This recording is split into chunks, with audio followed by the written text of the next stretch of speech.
My last question for you was, it's a pretty holistic, if you can just kind of put into perspective everything. And can you explain to us why halal, and why now? Why is now the perfect time to get into the halal space? It's all about economics. Any business is always looking for an opportunity to expand their business through additional products and additional sales. And this is really a golden opportunity for many of those listening to us and those who are interested in halal products to increase their sales. This is a market that's really untapped here in the United States to a large degree. And the opportunity is just sitting there and for the taking. And anybody who can somehow provide the kind of products that Muslims need on the domestic side is going to benefit. When I go to Costco, I always look for halal products, and I find very few of them, except in certain areas where you have a high concentration of Muslims, where you see basically a decent section of, Costco or even some other chains. They already have halal products in their stores, and it's expanding. I mean, we can see that it's actually expanding day by day.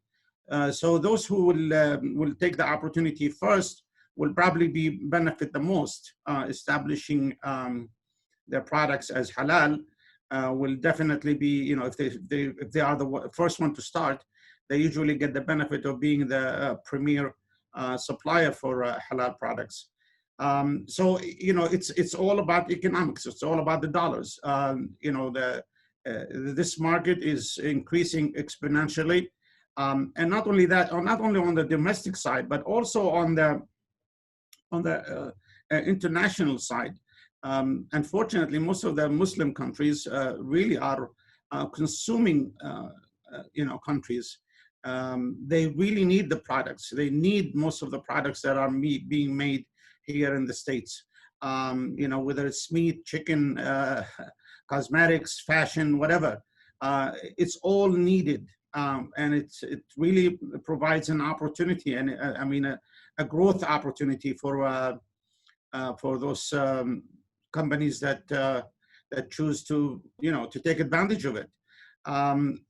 If you look at it from a point of view of sales here in this country, it's, as I said, it was alluded to that $16 billion worth of, the Muslims buy almost $16 billion worth of kosher products. And I'm sure as a Muslim, if I go and I see a kosher product, sometimes I buy it, I look for the halal and I can't find it. So as an alternative or as a last resort, I pick up the kosher. But really, my preference would be for the halal. So if I found the halal product, I would be picking up the halal. So that's a $16 billion that's just in one sector alone in the kosher side that Muslims choose to buy. And for the other products, we also, every time we buy anything else for that matter, we look at the ingredients and we try to decipher exactly if it has any ingredients that would contradict our halal criteria. And so if I can find something that is already certified as halal, I'll pick it up right away. And that's what the average Muslim here in this country will do. And aside from that, when it comes to overseas, they're very conscious about halal, and especially when the product is made in a country that is not a Muslim country. They're very cautious about buying it because they want to make sure that it's halal. And unless there is a halal certification on that product, they're probably going to shy away from it. There are a lot of American companies that have already begun to actually produce halal products. And you can see that from the list, from Purdue to Jenny to Butterbolt or the Crescent Food. On the vitamin sides, there are numerous, companies that are already in it. And then, going back to the vitamin side, nowadays, many days, like when I go to Costco, again, I keep using Costco because I use it often. there are a lot of vegans they use already looking for alternative because they apparently they must have an issue with the fact that when gelatin. So a lot of them now is they say gelatin and they specify the kind of gelatin that they use, that it is coming from a cow rather than the porcine type, which is coming from pig. So they already are conscious. Somebody's making a decision that or aware of the fact that some people are staying away from gelatin or other products that have to do with pig. So you'll find them with vegan capsules, and so those companies can easily be certified as halal. But of course, we need to verify that the process is consistent or at least adheres to the halal standards for it to be so. So the opportunities, as I said, those companies that are already choosing to be halal or have chosen to be kosher, they can see the opportunity and they're taking advantage of it. And we hope that those people who do not have halal certification or do not provide products for the halal market would choose to do so, because it's really beneficial to them money-wise, and it's going to impact their bottom line in a positive way. And this is a market that's, when you talk about 20 to 25% of world population being Muslim, for anybody to ignore that kind of a number just does not make any sense from an economic point of view or from a logical point of view.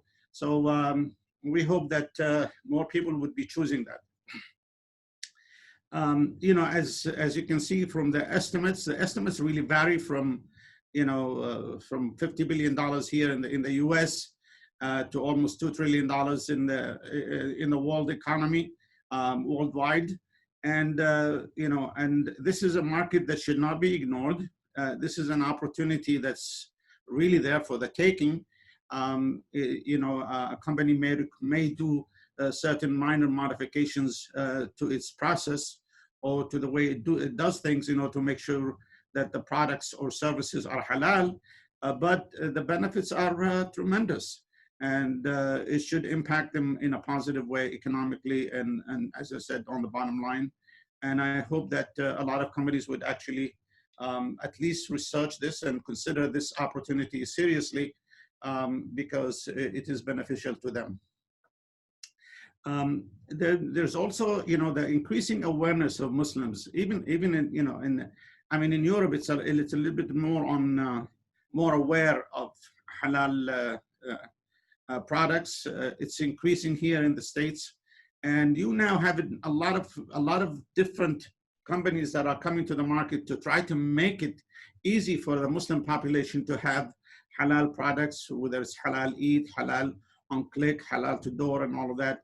So, and the increasing acceptance by halal by non-Muslims as a superior or non-halal. And I think I mentioned this once before, that because of the COVID-19 in Taiwan and in China and all of that, a lot of people, when they go to restaurants, they choose halal. There is a line on the halal, halal restaurants versus the non-halal, because they perceive that the product is a little bit more wholesome, that it's cleaner, that it's they pay more attention to it, that the quality is better and all of that. So I think that people are becoming more conscious of good products. That's why organic is has taken a foothold in this country and is increasing in volume. And I believe that halal encompasses not only the organic side of things, but also the tayyib aspect of it, meaning that it's good and wholesome. Whether it's from the treatment of the animal, to the way you slaughter it, to the way you package it, to the way you do it. So, so it's the perception of halal, I hope, will continue to increase to the point where it becomes a must for anybody, for any producer of products to consider.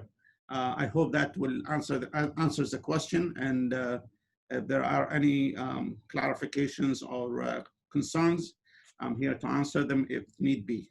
Thank you. Thank you very much.